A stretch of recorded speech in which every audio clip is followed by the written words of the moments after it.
The brain doesn't know the difference between reality and perceived reality.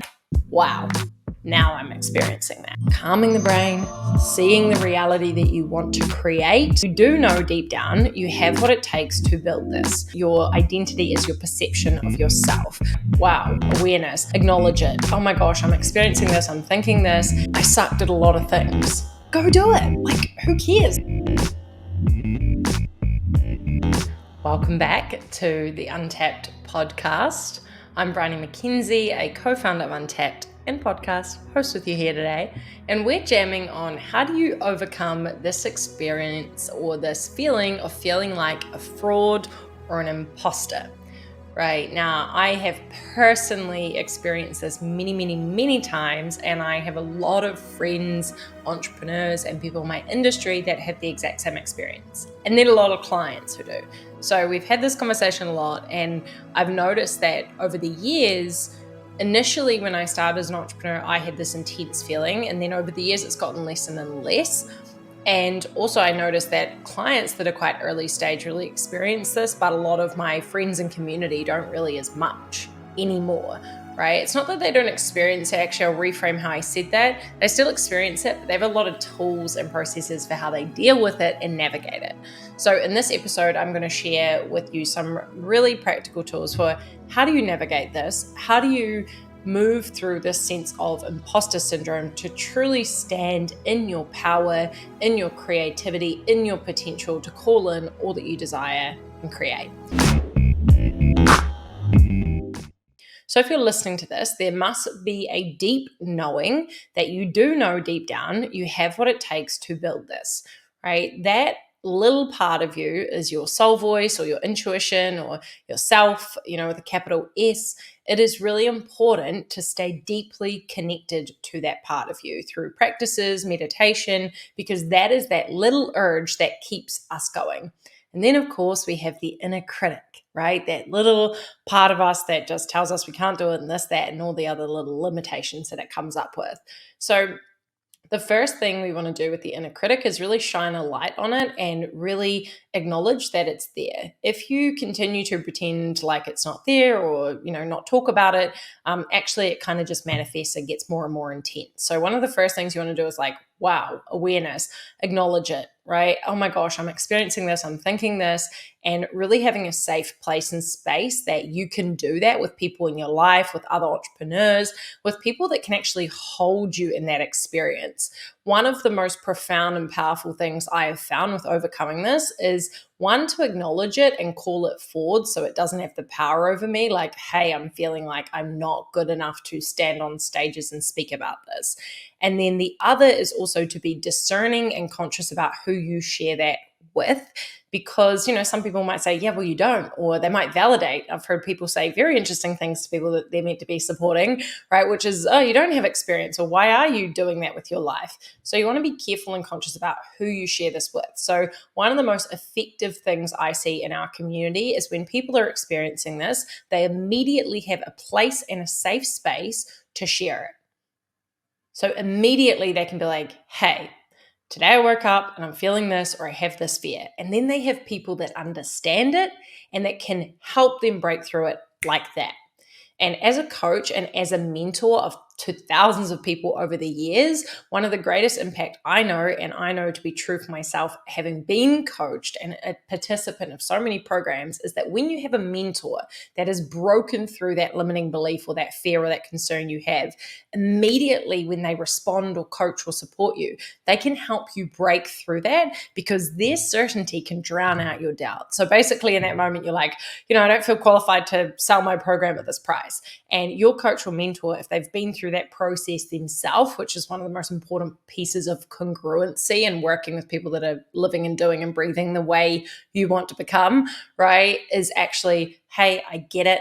and here's the access, here's the breakthrough, or be able to coach you around that. So the first thing is to acknowledge it, and then to be super discerning and conscious about who you share it with, and share it in an empowering community or context. Now, if you aren't paying for a coaching program or a mastermind, I need to do another episode on why that's the best investment you can ever make in your business, especially when you're early. But if you haven't got that, one, you should invest in it. Two, if you don't have that, you could self-create something, right? But again, be conscious about who you bring into that group and their expansive mindsets, because otherwise it might just become this complaining fest. It's like, oh my gosh, me too, and this, that, and the other. So you need to have some strong leadership, some strong potential, some strong power if you're going to self-generate and create something, right? So initially, when I started my journey, I would invest in a lot of mindset, a lot of masterminds, a lot of coaching programs, because I wanted to be around people that were actually further along than me for this exact reason, because I had so many of these fears, so many of these concerns. Am I enough? Can I really sell? Can I really do this? I should just go back to being a lawyer, right? And so when I was around these people, it was very fast to break through. Now my entire community are, entrepreneurs, creators, and so we can self-generate things with people that are a million times further than me. So it's kind of a cool process. When you invest in these communities early, you then have these friendships and relationships for life, which is awesome. Now, the other thing I want to talk about that I recommend all our clients do, and it's one of my number one recommendations when people are experiencing feeling like a fraud or an imposter. Maybe you've put your coaching services out in the world, or you've posted on LinkedIn that you're a thought leader in this area, or whatever it is. And the very first next thing that your identity does, right? Your identity is the most powerful kind of force that you have in your entire physical body. So the very first thing your identity does is goes, oh, well, am I really good enough to do this? And we've never done this before, this is terrifying. Why don't you just go back to doing whatever you always did, right? Now, the physical, somatic, intellectual consciousness, your identity is your perception of yourself. So when you start to break through, grow outside your comfort zone into areas that are new for your identity, its number one thing is to put you back into homeostasis, into where you feel safe, comfortable, and in that identity. Now, the interesting thing to reflect on is when you first rode a bike, you didn't know how to do it. You were probably terrified. When you first became an investment banker or whatever your old job was, you were probably terrified, right? The reality is when we step into new identities, that is the strongest force in the human psyche and psychology. That is very challenging. And the brain wants you to go back to what it knows. So one of the best tools you can create, and this is a very practical little thing you can do, is an evidence journey, right? An evidence journal, like literally a journal or an album on your phone. Open your phone right now, grab your phone, make an album, right? Make a photo album, and specifically call it success journal or brag bank, right? Whatever you want. So I love like success journal, and really create this album and fill this album with beautiful things that people have said to you, like, thank you so much for that conversation, it changed my life, or you're such a great listener. If you have client feedback from people you've worked with, maybe screenshots of their wins, put that in there. Maybe you have some small video snippets of working with people, grab that, put that in there, right? And what you want to do is build up this brag bank or this success journal to give yourself all the evidence that actually you're incredible, what you do matters, and it's amazing, right? Now, sometimes you're going to need this, sometimes you're not going to need this as much, but on the days when it's really, really hard and your imposter syndrome kicks in and you want to give up, because we all know those days, you actually have this available for you to use. And it's so, so powerful to just have this quick little hit of inspiration. And on a psychological level, what it does to the brain is tells you, actually, you know what? I can do this. And I do have the evidence that I have done this, even if it's in micro, small ways, right? That's hugely, hugely important and a really practical piece to do. So open your phone right now, pause this podcast, pause this video, go and create that, right? And then have it saved as a favorites and use it consistently. I want to offer a really couple of reframes as well. One is that To be honest, if you've always like performed or been successful in your life, high performer, academically successful, etc., I was like this all my years. And so when I stepped into entrepreneurship, it was quite interesting because I was trained in a more, academic way. I followed lots of like blueprints and, kind of success stepping stones in my life, studying law, doing honors, becoming a lawyer at a big firm, like all of those things. And so interestingly, when I moved into entrepreneurship, maybe you were the good girl persona like me too. I sucked at a lot of things.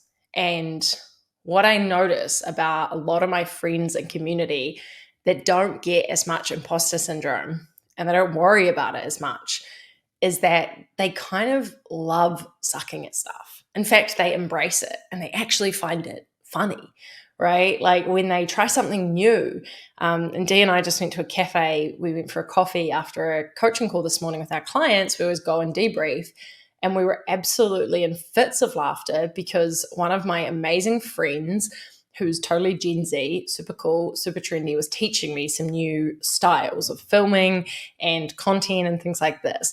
And Delaney and I were sitting at the cafe and we were trying to do them and we felt like total boomers and we were like, oh my gosh, and we were just in fits of laughter. Now, me a year ago probably would have thought, oh, this is so embarrassing. I don't know how to do it. I should know how to do content. It's part of my career, whatever. And we were just like cracking up because we were so bad at it. And it took us so long to get the little flick technique thing that she taught us, like the little like zoomy thing to make the video look cool. And we were in fits. And this is something that really, if you are committed to being an entrepreneur and being in entrepreneurship, you want to embrace failure and you want to suck at stuff. In fact, you always want to suck at stuff. So right now you might have a whole long list of things that you don't know how to do, and that's okay, right? And sometimes when you don't know how to do things, you feel like an imposter, and that's okay as well. And really just practicing, embracing not having those skills and not knowing how to do things, and see if you can invite more play and more kind of like creativity into those experiences so that you can just have fun with it. And, if you pretend that you're all perfect and you know everything, one of your first exercises is to get authentic about where you're being inauthentic, i.e. just be honest about all the shit you don't know, and then have fun with it and make a skill or development plan for it, right? Schedule 5 minutes a day to do more content research or sales research or study or whatever it is. And I see this a lot, especially with people that come into our programs as well, is often they're basically skilled at their thing, right? Whether they're a dance instructor or a photographer or a consultant in HR or leadership or communication coach or, whatever, a financial coach, they're skilled at their things. And then they start their business, they launch, they get started, and then they start to have this massive experience of imposter syndrome. And it's really interesting. I was coaching on this morning because it's like, getting everything convoluted, right? Because at its core, we're just one person. So what happens is you start in business and then you realize, like, I'm kind of crap at a lot of these things in business, because suddenly you're a salesperson, you're a marketing person, you're a head of content, you're a head of product, you're a head of delivery, you're an admin, you're a finance person, right? And then so suddenly it creeps in like, wow, I don't know how to do any of this. In fact, I'm terrible at some of this: systems, ops, time management, all of these things. And what I see, sadly, happens for some people is that over time, whilst they're still incredible at their gift and their skill and what they do, they start to actually lose confidence in and start to build this imposter syndrome because business is so new, right? So that success journal or evidence journal, brag bank, whatever you want to call it, is a really important tool to have you realize that you're not meant to be amazing in everything, but you need to anchor on the things you're incredible at and really know those and really trust those and really back yourself on those. And if you don't know what those are, you should go and do some market research and talk to your current clients and talk to your friends. Like, we do some feedback exercises for our entrepreneurs. We get them to do market research to like look at the market, figure out how to position themselves differently, talk to their old clients, figure out why they love working with them, what results they got. If you're looking at a more personal level, something that's great is to do a feedback exercise and ask people in your life, like, why do you love me? What do I bring to your life? So if you don't have that sense of self, it's really important to allow others to contribute to that as well and really seek that feedback. It's a bit of a dual approach, as we've got to have that internal confidence, but we're also created by other people. So sometimes it's really helpful to go out and actually seek some of that. And maybe you're like, I'm straight up seeking validation here. Like, I just want to be told I'm great. Go do it. Like, who cares? Like, if that's what you need to put in your success journal, then go ask your top clients, like, why do you love me? Why are you still here? What are you getting from this program? What are you enjoying? Sometimes we don't actually just ask for what we need, and then we don't really know. And some people are going to give you a lot of that. Some clients, some customers, some friends are going to tell you all the time how much they love you and they love this and they need that, and they're going to share because they're great communicators. And some other people you're never even going to know because you never asked, right? So we also need to take on being the one to seek, without needing to seek full external validation. And I hope you get the discernment there. It's just like, be curious, like ask people and get more of a sense of self, of the value and what people are learning, and why they love you, basically. And that just builds that confidence as well.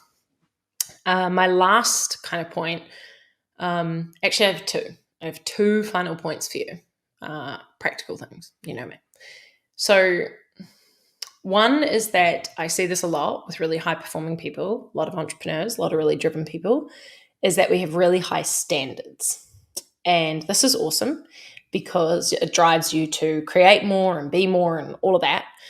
Obviously, want to check where that's all coming from as well. But let's say you're setting some goals, some revenue goals. I was coaching a client on this the other day. Sales targets and revenue goals, right? And say you're setting these goals, but you are never really meeting them. Maybe you've created them out of a sense of possibility, you're a visionary, an idea, a dream. And so you set these goals or these milestones, and they're ridiculously high, let's be honest. And maybe you actually have a tendency to overestimate and put too much expectation on what you should achieve, and then basically fall into a shame spiral where you don't achieve any of it and you make yourself wrong, and then you feel like an imposter, and then it's just this whole kind of cycle. So we want to avoid that. So if you're a really high performer who knows that you put massive expectations on yourself that are not grounded in reality, then you're not really being gracious with yourself or gracious with, with what's really possible. And so without dampening your dreams, because I also hate when people do this to me and I always get really activated by it, I feel like they're holding me back, but that's just a narrative. They're trying to have me set myself up to win. So when I used to get coaching and work with a mentor, she would say, right, we need to lower your expectations. And it always really annoyed me and really activated me, but it was the best advice I ever got because I was so driven, because I was so hard on myself, because I was always pushing and growing, right? And a lot of the time at that time in my life, it wasn't from a very grounded place. And because of that, I never really actually met those milestones. I never really got there, and they weren't grounded in reality.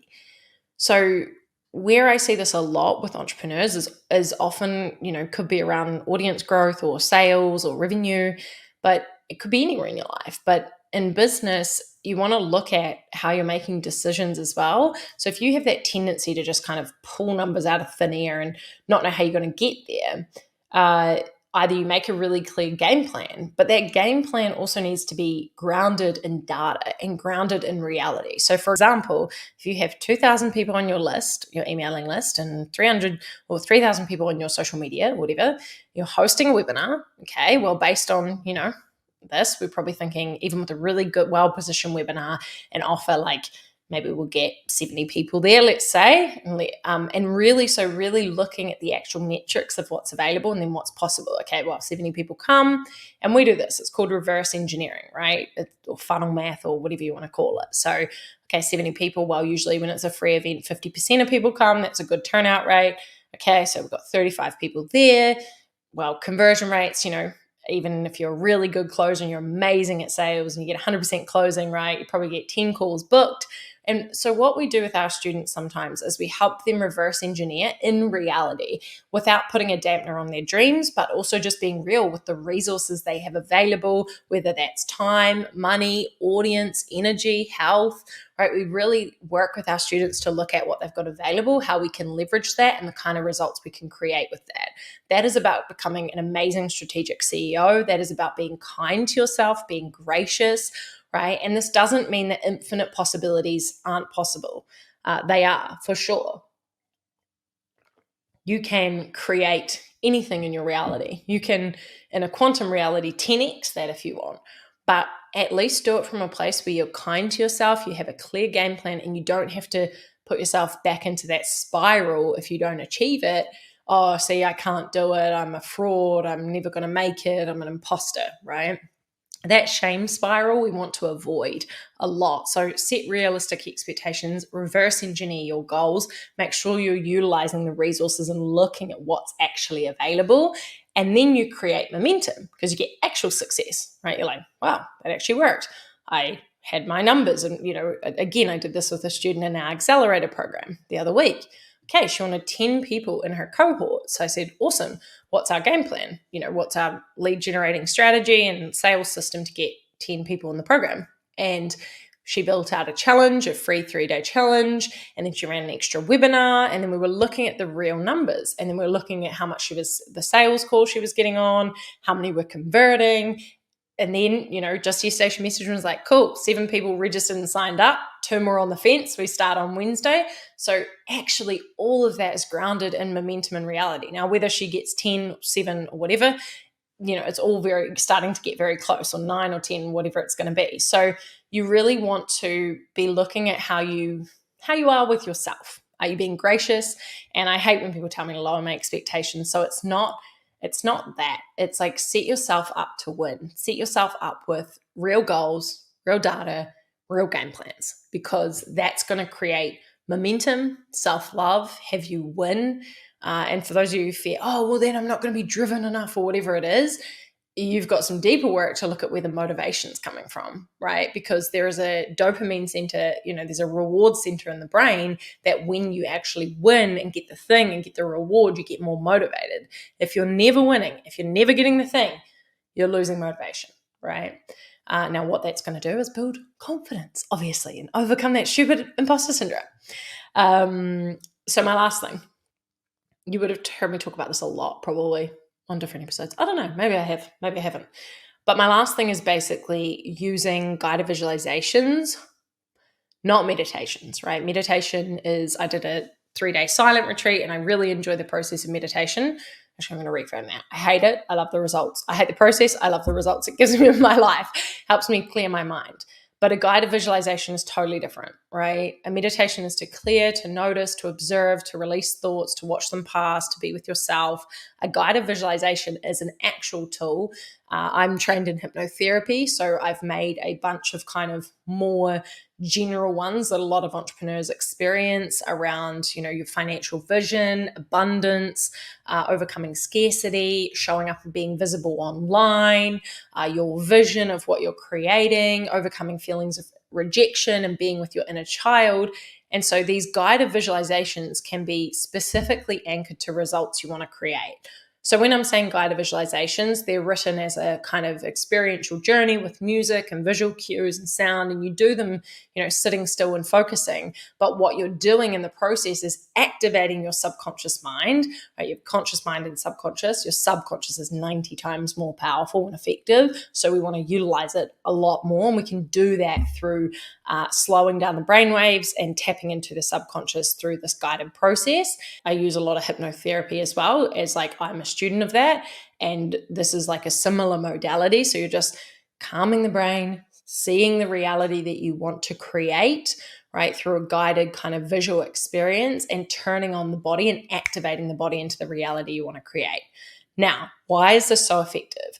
Because the brain doesn't know the difference between reality and perceived reality. So what I mean by that is, if I say to you, oh, grab a lemon and put it in your mouth and eat it, your mouth will start salivating. Now, if I say to you, close your eyes, get a lemon, cut the lemon, imagine your hand going up to your mouth, squeeze the lemon, your mouth would start salivating in the exact same way as if it was reality or perceived reality. So the brain and body doesn't know the difference. It responds the same way. It's why we experience lots of things around anxiety or fears, because subconsciously our brain's focusing on what we don't want to create, right? So what we want to do is use guided visualizations and processes to get our subconscious to be focusing on the thing we want to create. Now, every time you practice this, every time you do one of these, the neurons fire, right? Fire together, wire together. The brain starts these new circuits. The body starts these new circuits. The emotions start these new circuits. And all the work that you're doing every time with these guided processes, you need to do these outside of your day, right? Or within your day, but it's not just a one and done thing. It's a practice. It's a ritual. It's like going to practice tennis or riding your bike when you're little. You practice until you master the skill, until that neural pathway, until that new thing, that new neuron, it's firing together. It's wiring together. Oh my gosh, I'm getting on a sales call and I'm not even thinking about the result. I already know the result's going to be amazing. I already see myself winning, right? I see myself doing an Instagram live and not fearing people's comments, but actually receiving all the love that I want, right? All the support that I want. So when we fear things, and when we feel like an imposter, when we feel like a fraud, we are often subconsciously focusing on realities we don't want to occur, and then talking ourselves out of it before we've even done the thing. So we can use guided visualizations as a tool to perceive the reality that we want to do and build, right? Now, we have a bunch of these on our Spotify account. We have a bunch of these on our YouTube you can go and listen to. And you want to be listening to these daily, getting that imprint, getting that experience and deeper in your physical and mental reality until that becomes your 3D physical reality, right? So go and set yourself up, save those, download those, have those in your pocket to do. And then after a few months of doing them, or even a few weeks, or sometimes even a few days, it's like, wow, now I'm experiencing that. And that's really helpful because at this point in time, I know that you don't have that much evidence probably for why you can achieve what you want to achieve. So we need to utilize our incredible power of our imagination and subconscious to draw in that which we want. The inner reality will create the outer reality. So you can do that now until you have that in your physical reality. So that's a tool that I know I've used a lot and found to be incredibly helpful for overcoming imposter. I've had times where I used to visualize speaking on stage, right? And then suddenly I get called on stage. I did an event in November last year, and I get on stage and it's like, I've been here a million times in my dreams and my visualizations. So it's not scary. My body's like, yeah, we know this, right? And I'm calm because I've literally been here a million times. So this is something elite athletes use. Mental rehearsal, said another way, I call them guided visualizations because that's what they are. They're guided processes, but you're mentally rehearsing the results you want to create. And then the imposter syndrome disappears because you're like, I've done this. I already know the result. You don't create all that anxiety about, will I, won't I? So those are a few really awesome tools that you can use, right? Surrounding yourself with a community that have already overcome some of those beliefs and things, not your friends and family that don't believe in what you can do. Creating a success journal or an evidence bank on your phone, a photo album, do that right now and save everything in there that you can. Really reviewing the goals that you're setting and making sure they're grounded in reality if you know you're setting yourself up to lose, right? Set yourself up to win. Create some guided processes. You could write your own script or just go listen to the untapped ones that have been created and practice those daily. And with these few small things, right, but profoundly impactful, you will start to build that confidence. And I want to leave you with one final thought that someone said to me years ago. Where you are right now is probably where you thought you would be 2 years ago, right? And it's interesting. Maybe it's not for you, but I found that quite interesting because I was like, wow, yeah, I used to visualize being here.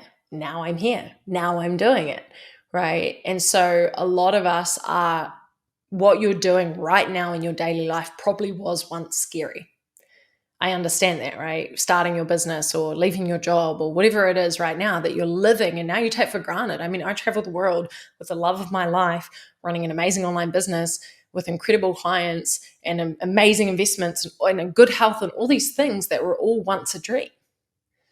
And now I've got new fears and new things I feel like an imposter around, right? So realize that where you are right now, you already had a way to overcome that. So maybe a reflection for you to leave with, yes, there's the tools and things I've shared, but also consider for yourself is you would have had a system and a process for how you got here in this moment and overcame those things. And you should elicit for yourself what that process was because you can copy, right? Success leaves clues. You can copy how you overcame that experience in the past, take that strategy and then apply it again. Because everything I've just taught you here is a strategy. It's my strategies. It's strategies that I know I use and friends have used, right? And so that's from me reflecting about what's been helpful so I can give you this episode and give you these strategies. You can also do that for yourself. And maybe you have some better ideas, right? Or things that work more effectively for you. So just think, what was something I used to feel like an imposter on that now I don't? And why is that, right? What did I do? What helped me get over it? What helped me move forwards? What helped me heal it? And then replicate the strategy. So sending you all the confidence, all the creation, all the power. And you've got this. The world needs your mission. Humanity needs your message and you to be your greatest version of yourself.